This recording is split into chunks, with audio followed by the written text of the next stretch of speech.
Bonjour à tous et bienvenue sur la première vidéo de la chaîne. Donc aujourd'hui on va parler de la monnaie qui est un sujet crucial puisque la monnaie c'est la manière d'emmagasiner votre travail, donc l'énergie que vous avez produite et de la déplacer dans le temps et dans l'espace. Donc elle requiert une certaine confiance. Donc aujourd'hui par exemple vous allez mettre la valeur de votre travail en euros en espérant que plus tard les autres agents économiques, donc que ce soit les commerçants, vos parents, vos amis, l'État quand vous payez des taxes, acceptent ces euros, qu'ils n'aient pas trop perdu de valeur, ou au contraire peut-être qu'ils en aient gagné, pour pouvoir déployer l'énergie que vous avez utilisée dans le passé, dans le présent. Donc on va faire le point sur l'histoire de la monnaie. Donc on est passé du troc à la dette, puis ensuite aux monnaies marchandises. On est arrivé du coup à la meilleure des monnaies marchandises, l'or. Puis aujourd'hui sur les fiat, donc ils ne sont plus backés par rien.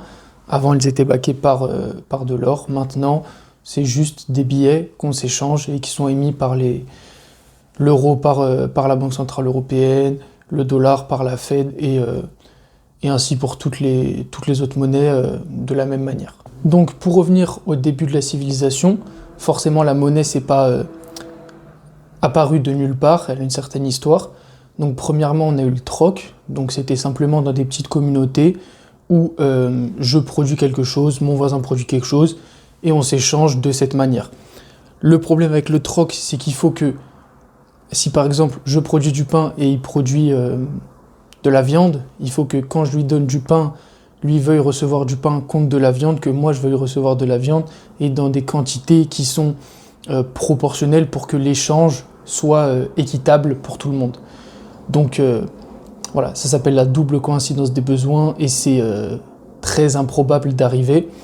Donc ce qui se passe, pour qu'il y ait une transaction qui se fasse uniquement d'un côté, donc par exemple moi je veux juste acheter ma viande auprès de lui, mais actuellement, il n'a pas besoin de ce que je produis. Donc en fait, ce qui peut se passer, c'est simplement que je lui dois quelque chose. Donc on signe, on fait un titre de dette sous différentes formes. Et dans des petites communautés, encore une fois, on peut juste l'avoir dans nos têtes ou écrit chez nous. Et ça permet d'avoir une balance nette à la fin. Donc il m'a donné quelque chose et en échange, je lui promets plus tard de lui rendre quelque chose. Ça marche que dans des petites communautés où on a confiance et où les personnes vont se revoir. Donc ça, c'est déjà le début d'une monnaie, puisqu'en fait, ce titre de dette, il n'est pas obligé d'être... donc par exemple, si moi je lui dois, on peut dire n'importe quoi, 2 baguettes de pain, et donc il a un papier ou quelque chose qui symbolise que je lui dois 2 baguettes de pain, il peut dire, quand lui va faire une transaction, s'échanger ce titre de dette, et donc du coup, c'est déjà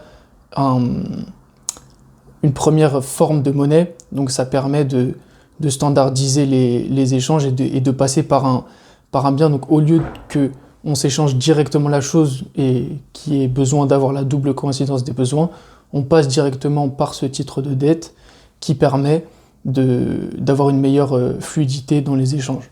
Donc ensuite, pour un commerce qui va plus se mondialiser, entre guillemets, donc où le commerce ne s'arrête plus à mon simple village et qu'on va à la région, au pays, etc. Et du coup, on va avoir tendance à commercer avec des gens avec qui on n'a pas forcément confiance et qu'on va pas forcément revoir. Il faut que la transaction elle soit réglée directement. Donc avec un titre de dette, c'est très compliqué. Donc il faut que ça passe par une marchandise. Les marchandises, ça a évolué avec le temps et au fur et à mesure, on est arrivé à l'or. Donc ça a été des silex, des flèches, des cordes, sûrement d'autres métaux précieux. Il y a eu aussi l'argent. Enfin, l'argent, ça a été pendant très longtemps aussi. Après, les épices, le sel, des choses comme ça. Donc en fait, des choses qui ont une valeur pour tout le monde. Mais après, forcément, il y en a certaines qui avaient des avantages par rapport à d'autres. Et par exemple, pour toutes les denrées alimentaires, donc le sel, le blé, les épices, c'est pas forcément pratique à transporter, ça peut se périmer, si on les fait tomber par terre, ça perd de sa valeur parce que ils sont plus consommables. Donc au fur et à mesure, on est arrivé sur la monnaie qui avait la meilleure qualité, à savoir l'or. Et ce qu'il faut bien comprendre, c'est qu'une monnaie, elle n'a de valeur que la confiance de ce que les gens ont en cette monnaie. C'est-à-dire que mon PC, mon téléphone, ma maison a une valeur parce que j'habite dedans et ça sert à quelque chose, mais concrètement, avoir de l'or, ça ne sert à rien, ça sert simplement à avoir un moyen d'échange que tout le monde s'accorde, sur lequel tout le monde s'accorde, pour pouvoir transférer de la valeur et la déplacer dans l'espace et dans le temps. Donc comme on a vu, l'or c'est devenu la monnaie de référence mondiale. Pour toutes les civilisations, elles ont toutes convergé vers l'or, parce que du coup c'était en quantité limitée, enfin relativement limitée, on ne pouvait pas en produire facilement beaucoup plus, c'était limité par la physique. Faut savoir que le nombre de la masse d'or, enfin le volume du coup, c'est représenté par un cube de 21 mètres de côté, donc c'est relativement peu à l'échelle de toute l'humanité, et donc du coup on pouvait le faire fondre, le diviser, on pouvait le transporter facilement parce qu'une petite pièce d'or, comme il n'y a pas beaucoup d'or, ça pouvait représenter beaucoup de valeur, et donc c'était assez pratique et c'était la forme de monnaie la plus communément acceptée. Néanmoins, avec l'apparition du télégraphe, donc quand on a pu s'envoyer des informations d'un pays à un autre, d'une région à une autre très rapidement, l'or est devenu obsolète puisque l'information allait plus vite que la vitesse à laquelle on pouvait déplacer l'or. Donc dès lors, c'était assez, même de manière pratique, compliqué d'envoyer, même en termes de sécurité, d'envoyer un bateau rempli d'or d'un endroit à un autre. Donc ce qu'on a fait, c'est une banque à un endroit, une banque à une autre, et on s'envoie des lignes de débit crédit en revenant un petit peu du coup dans le passé avec un système de dette où l'or ne bouge plus, mais c'est simplement cette banque doit tant d'argent à une autre, etc. Donc c'est plus pratique, mais l'or au fond ne bouge plus et il est tenu par des petites entités qui le contrôlent du coup. Et donc avant d'arriver aux monnaies fiat, donc des monnaies qui ne sont backées par rien, les monnaies de nos jours, l'euro, le dollar, enfin quand je dis backées par rien, c'est simplement la monnaie elle-même, mais qui est émise par une autorité centrale, donc la Banque centrale ou la Fed pour le dollar. Donc si on prend l'exemple du dollar, puisque l'euro il a été adopté qu'en 2002, le dollar avant il était backé par de l'or, donc c'est-à-dire que pour chaque dollar il y avait une certaine quantité d'or, et du coup il n'y avait aucune inflation. Donc il faut savoir qu'un dollar en 1793 jusqu'en 1913 ça valait 1 dollar. En 1793 et 1913 ils avaient exactement les mêmes valeurs, le même pouvoir d'achat, puisque la quantité d'or derrière n'avait pas bougé. Et pour financer les grandes guerres mondiales et la reconstruction après les grandes guerres mondiales, les États-Unis ils ont arrêté la convertibilité du dollar en or, puisqu'il faut savoir qu'avant, son dollar à n'importe quel moment, on pouvait l'échanger contre une certaine quantité d'or. Mais donc du coup, pour financer les guerres, comme ça coûte beaucoup d'argent, ils ont imprimé des billets, donc plus que ce qu'ils n'avaient d'or, ils ont imprimé des nouveaux billets, ce qui fait que du coup, ils ont toujours la même quantité d'or, mais il y a plus de billets. Et donc du coup, les billets perdent de leur valeur relativement à l'or. Enfin, un billet représente moins d'or. Donc dès 1971, le dollar perd sa convertibilité en or. Donc comme les États-Unis ont imprimé beaucoup plus de billets que ce qu'ils n'ont d'or, ils sont obligés d'arrêter la convertibilité parce que y a beaucoup plus de billets que d'or et du coup ils n'ont pas la capacité de rembourser les gens. Et donc ce qu'il faut bien comprendre, c'est que à la base, les billets, ils étaient là pour authentifier plus facilement, parce qu'avec l'or, il faut savoir s'il y a une certaine quantité, il faut savoir si à l'intérieur il y a bien la bonne quantité d'or, enfin si c'est bien de l'or pur, et donc c'est assez difficile à authentifier, et forcément du coup le billet s'est arrivé comme une bonne alternative pour pallier à ça. Mais comme du coup les gens ils s'échangeaient que des billets, mais qui touchaient plus à l'or, bah forcément ça donnait un très grand pouvoir aux personnes qui avaient centralisé l'or et qui émettaient les billets.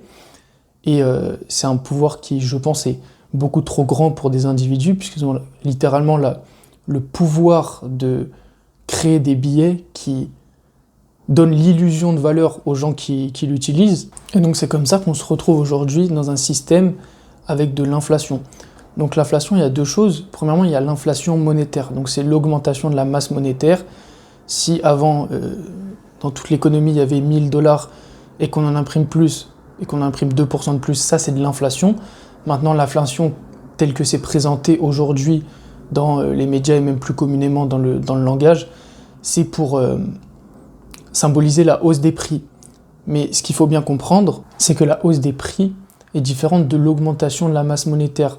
Donc par exemple, si on imprime 10% de plus d'une certaine monnaie, ça ne veut pas dire que directement tous les prix vont augmenter de 10%, puisqu'il faut le temps que l'argent circule et que l'entièreté de l'économie se rende compte, puisque ce n'est pas forcément indiqué à tout le monde, qu'il y a plus de monnaie, et ça va dépendre de différents secteurs, c'est-à-dire que si les nouveaux billets créés vont plus dans un secteur que dans un autre, ça va faire plus monter les prix dans ce secteur que dans l'autre. Donc ce qu'il faut comprendre, c'est que ça ne réagit pas instantanément, et que, puisque tout le monde n'a pas forcément les informations, et que ces différentes masses monétaires ne vont pas se répartir équitablement dans l'économie. Donc puisque la création monétaire profite majoritairement aux riches, ça s'appelle l'effet cantillon. Donc c'est comment le nouvel argent qui est créé, à qui il va profiter en premier. Il profite d'abord aux plus riches, puis il ruisselle, et il arrive enfin aux plus pauvres, entre guillemets, qui en subissent simplement les conséquences. Donc en fait, les plus riches, bien sûr, comme ils ont beaucoup d'argent, ils n'ont pas besoin de le dépenser dans leur nourriture, des vacances, etc. Donc ils ont la possibilité d'acheter des actifs, eux, réels, qui sont en quantité limitée, donc que ce soit l'immobilier, les actions. Et du coup, il va y avoir une inflation des actifs avant une inflation dans l'économie réelle. C'est-à-dire que puisque lorsque j'ai mes euros ou mes dollars, ils ne sont plus backés par de l'or et qui sont contrôlés et qu'on en imprime de plus en plus, c'est un mauvais investissement, puisque ça perd forcément sur le long terme de la valeur. Là où l'immobilier, on n'en invente pas plus, les actions, on n'en invente pas plus. C'est pas des quantités totalement finies, surtout pour l'immobilier, mais c'est des choses réelles qu'on ne peut pas faire sortir demain et dire j'imprime 10 immeubles. Donc en fait, par exemple, pour l'immobilier, ce qu'il faut bien comprendre, c'est que si moi demain je veux acheter un bien immobilier pour me loger, mon capital avec lequel je veux acheter, il se base sur le marché avec tous les autres gens qui veulent acheter des maisons, ça c'est normal, plus avec les gens qui veulent acheter de l'immobilier, puisque leur argent est un mauvais investissement. S'ils pouvaient garder leur argent, ils ne mettraient pas ces liquidités dans le marché de l'immobilier et ça ne ferait pas monter les prix de manière exorbitante comme ça. Et surtout, ce qu'il faut bien comprendre, et ce qui peut être un petit peu compliqué à comprendre dans notre système actuel, c'est qu'on a l'habitude de l'inflation, donc que notre salaire vaille moins de pouvoir d'achat, que les salaires n'augmentent pas forcément aussi rapidement que l'inflation. Mais ce qu'il faut bien comprendre, c'est que si on prend une monnaie qui avait une quantité finie, donc même l'or n'a pas une quantité finie, hein, il y a 1 ou 2% d'inflation par an, mais c'est contrôlé par personne. C'est-à-dire que les gens vont aller, si le prix de l'or monte, les gens vont aller miner plus d'or, donc il va y avoir plus d'or, ça va faire diminuer la rareté de l'or, et donc ça vient se réguler un petit peu comme ça, mais il y a quand même personne qui peut demain inventer 1000 tonnes d'or de nulle part, donc c'est vraiment régi par les lois de la physique. Et donc mon propos c'était celui-là, c'était que si on prend par une quantité limitée, donc on divise tout ce que produit l'humanité par une quantité finie de monnaie, eh bien les prix devraient diminuer, puisque tous les ans on sait faire des ordinateurs moins chers, on sait construire des maisons moins chères, on sait faire à manger moins cher, enfin on sait tout faire moins cher. Après bien sûr, s'il y a certaines pénuries, il peut y avoir de l'inflation, pardon, mais en règle générale, toute l'économie doit tendre vers la déflation. Et on le voit dans les secteurs qui sont assez nouveaux, où par exemple une voiture, il y a quelques décennies, ça pouvait coûter très cher, enfin quelques décennies, peut-être un siècle quand la voiture était inventée, ça pouvait coûter très cher parce que c'était très nouveau, on n'avait pas fait forcément d'économie d'échelle, on n'avait pas produit en masse. Et donc du coup, voilà, c'était beaucoup de recherche et c'était que les personnes les plus fortunées, même la voiture c'était très cher, peut-être que les téléphones avant, les ordinateurs, tout ça c'était très cher. Et on voit que ça a perdu du prix parce que c'est devenu accessible à tout le monde, la technologie s'est améliorée, c'est plus simple à produire. Et donc du coup, en tant qu'agent économique, donc les agents économiques, c'est toutes les personnes qui ont de l'argent, donc toi, moi, les entreprises, les États, etc. On va avoir 3 choix différents, donc consommer, épargner, donc garder son argent, et investir. Mais là où les règles du jeu sont un petit peu biaisées, c'est qu'en fait on est puni pour garder notre argent, puisque notre argent perd de la valeur.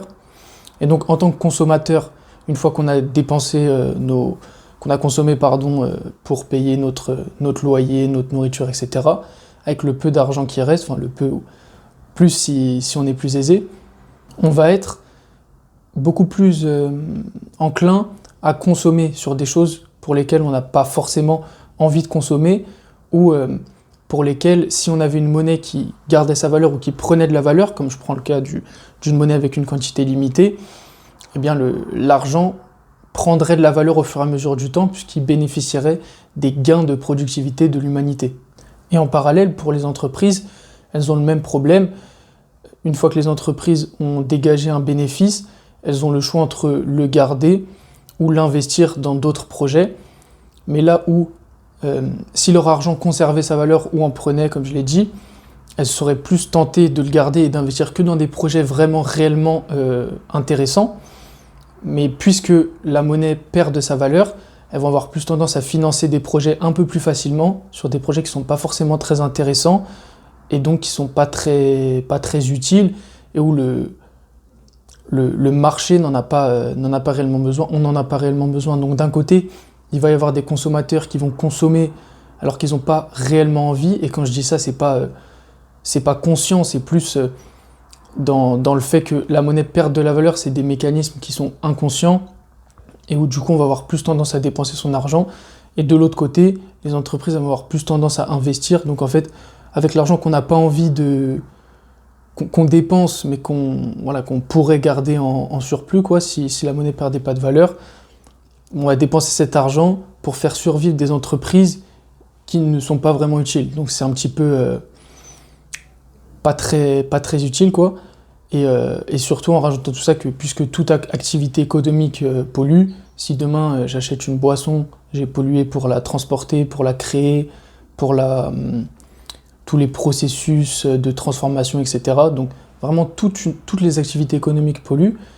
Et quand on a une monnaie qui nous punit pour épargner, donc pour la garder, bah ça marche pas forcément avec tous les objectifs environnementaux. Et je pense que c'est quand même quelque chose d'assez important, puisque c'est les fondements même du monde dans lequel on vit. Et je trouve que pas beaucoup de personnes en parlent. Et pour revenir sur l'écologie, donc en fait la monnaie elle est créée majoritairement par la dette. Donc quand vous allez faire un prêt à la banque va créer cet argent de toutes pièces, et quand vous allez rembourser l'argent, la banque va détruire cet argent et garder les intérêts en tant que bénéfice de son côté. Donc le système économique dans son ensemble repose sur la croissance. C'est-à-dire que s'il n'y a pas de croissance, les gens ne peuvent pas rembourser leurs dettes, et c'est la crise. Donc ça, vis-à-vis de l'environnement, et puisque toute activité économique pollue, donc du coup, pour avoir de la croissance, on va consommer plus de pétrole, plus polluer, etc. Et donc c'est vraiment pas... ça ne matche vraiment pas avec tous les objectifs écologiques. Avant de passer sur la solution, du coup, moi, ce que je trouve un petit peu triste, c'est que je vois certaines personnes qui vont venir économiser leur argent, ce qui est un très bon réflexe, hein, c'est mieux d'économiser que de le dépenser bêtement, mais malheureusement, ils vont se faire grignoter leur épargne ou voler leur épargne par la création monétaire, ce qui n'est pas normal. Et donc malheureusement, aujourd'hui, si on ne veut pas se faire voler son épargne, on est obligé d'investir, ce qui n'est pas commun, ce qui n'est pas forcément enseigné, etc. Et je trouve ça un petit peu dommage, puisque je pense que dans un monde idéal, si on avait par exemple la monnaie qui était backée par de l'or, les gens pourraient garder leurs billets, ce serait pas forcément un investissement dans le sens où ils ne gagneraient pas forcément d'argent, mais comme on l'a vu avec la performance de l'or, si peut-être qu'en fait du coup ils gagneraient de l'argent, en tout cas c'est pas directement de l'argent, c'est du pouvoir d'achat, puisqu'ils auraient toujours la même quantité de billets, simplement comme on créerait pas plus de billets et qu'il y aurait la même quantité de billets que d'or, eh bien l'augmentation du pouvoir d'achat d'un billet augmenterait de la même manière que l'augmentation du prix de l'or. Et donc malheureusement, avant qu'on repasse potentiellement à un système avec une monnaie marchandise avec une quantité limitée, il faut investir si on ne veut pas se faire voler entre guillemets le fruit de son travail, ce qui je trouve est assez... c'est pas normal, enfin, c'est quelque chose qui, je pense qu'une personne lambda devrait pouvoir simplement épargner dans la monnaie que son pays lui donne, entre guillemets, enfin, lui impose, puisque personne n'a le choix que d'être payé en euros aujourd'hui, payer ses impôts en euros, payer toutes ses transactions en euros. Donc les gens n'ont pas vraiment le choix, et c'est même pas une question qu'on se pose, alors que c'est quand même important, quoi. Donc pour passer au niveau des solutions, la meilleure solution, ce serait Bitcoin. Je vais pas réexpliquer tous les fondamentaux, comment ça fonctionne, etc. Mais tout ce qu'il faut savoir, c'est que c'est une monnaie qui est décentralisée, donc qui n'est contrôlée par personne, qu'on peut envoyer à l'autre bout du monde, 24 heures sur 24, 7 jours sur 7, à moindre frais, qui a une quantité limitée à 21 millions. En fait, c'est vraiment l'or, mais en mieux, c'est-à-dire qu'on a pris l'or, on lui a donné une quantité limitée, donc c'est plus, ça a plus une limite, c'est plus limité par les lois de la physique, mais par les mathématiques, donc la science la plus exacte possible, et on peut l'envoyer aux quatre coins du monde en quelques secondes. Donc en fait, si l'or est devenu obsolète et qu'on est passé sur ces monnaies papier, et sur du coup après parce qu'il faut savoir que 95% par exemple des euros, des dollars, je sais plus, c'est juste c'est pas des billets, c'est juste des informations, des lignes de code. Donc en soi, la monnaie est déjà immatérielle ou virtuelle, je saurais pas vraiment comment le dire. Et donc quand on revient à ces monnaies, ces qualités de monnaie, comme on l'a vu avec tout ce que j'ai présenté précédemment, ça a les meilleures qualités d'une monnaie. Si je devais relever un défaut, ce serait peut-être le fait que ça a été créé par un humain ou un groupe d'humains, même si cet humain n'est pas... il a disparu, Satoshi Nakamoto, on ne sait pas qui c'est, et sûrement qu'il ne reviendra jamais. Mais bon, il fallait bien quelqu'un pour créer le code, créer agencer ensemble toutes les mécaniques qui font que ça fonctionne, qu'on a réussi à créer de la rareté dans le numérique. Et bien sûr, si ça avait pu tomber du ciel comme ça aurait été magique et ça aurait été limite parfait. Mais ça ne peut pas arriver. Et le fait qu'il soit resté anonyme, je pense que c'est une très très grosse force parce que ça donne pas... au-delà du fait même qu'il n'ait pas de contrôle, donc même si on savait qui c'était, il n'aurait pas plus de contrôle que quelqu'un d'autre sur le réseau. Il y aurait quand même eu le fait que la monnaie ait été créée par lui, donc en fonction de oui, il a fait ceci, il a fait cela, on va dire c'est bien, c'est pas bien. Là, c'est vraiment, on ne sait pas qui c'est, il nous a laissé le code et on a tous la possibilité, on a tous le même pouvoir sur le réseau. Il faut savoir qu'il peut être modifié, mais c'est les utilisateurs qui ont un pouvoir sur le réseau, et demain, un État ne peut pas du tout influencer, à son échelle, mais il peut influencer autant que tout le monde sur le réseau. Mon micro n'avait plus de batterie, donc j'ai terminé cette vidéo en parlant dans le vide. Je vais revenir sur la partie écologique. Donc du coup, il me semble qu'on en était à là, pour ce qui est de l'écologie sur le Bitcoin. Donc du coup, on serait plus enclin à garder notre monnaie pour le futur, et donc du coup moins la mettre dans l'économie, donc moins polluer, etc. Tout le problème en fait se fait dans la transition, où en fait, par exemple, ce qu'il faut voir, c'est que aujourd'hui, un tiers des dépenses de l'État en France, c'est de la dette. Donc si forcément on coupe cette dette, puisque les gens n'acceptent plus le billet, plus personne n'a confiance, donc plus personne n'accepte d'être payé en euros, c'est la crise, hein, globalement, si on coupe un tiers des dépenses publiques.